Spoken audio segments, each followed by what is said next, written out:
Jonyuol mag nyithindo ariyo e skul mar Emmanuel New Life Learning Center dwaro ratiro bang' ka nyithindgi ariyo nyotho e skul ka gige gedo nyolwar kuomgi. Jafwambo marwa Walter Nyambaga miyowa ler mathoth ewi wachno.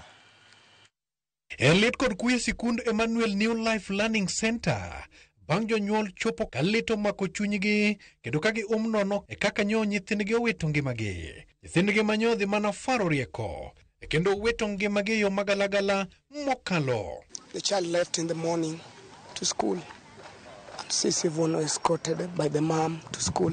At around 13 hours, I received a call from a neighbor showing me that Baba Ashley, do you know what has happened in the school? Jopuonjre yogo nyo wito ngimagi bang' kite gi chumbe moko chot ka wuok e orofa moro manyo igero kendo lwar kuomgi. Maromo nyithindo 4 bende nyo yudo hinyruok kendo yudo thieth e osiptal ma Kenyatta. Liz Wambui nyo japuonjre mar PP2 kendo jopuonjre mamoko. Dagi Liz wacho ni en manyo puonjo nyakwareno. Ka Liz ema nyo dong' nyathi kende moneno. Watu wenye wako na roho mzuri wanaweza jitokeza ili watusaidie tuweze kusafirisha hiyo mwili kwetu Murang'a.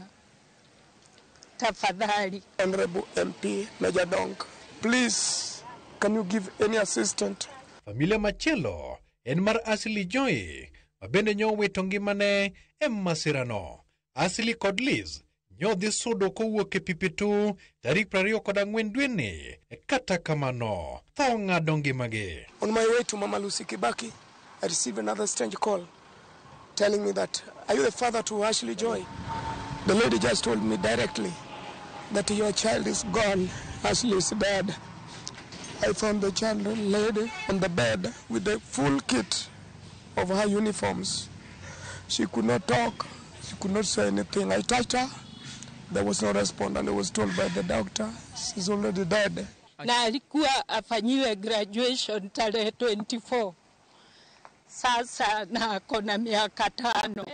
Na ni mimi nilikuwa nasomesha huyo mtoto, hata ni mimi nawalisha. Pisas mag sirikal ochopo kanyo kendo mar choko nonro matut ka familia rito duoko mabiro wuok kuom nonro masani dhi nyime. Ringre jopuonjrego kata kamano kan Mama Lucy kirito nonro ewi thoge. These people that are building within the school, those that are making these houses, please can you check on them, because the house cannot collapse if it is well stabilized. Even to the school, if they see they're at a very risky place, why could they take measures before putting the school in that state? Walter Nyambaga, Ramogi TV.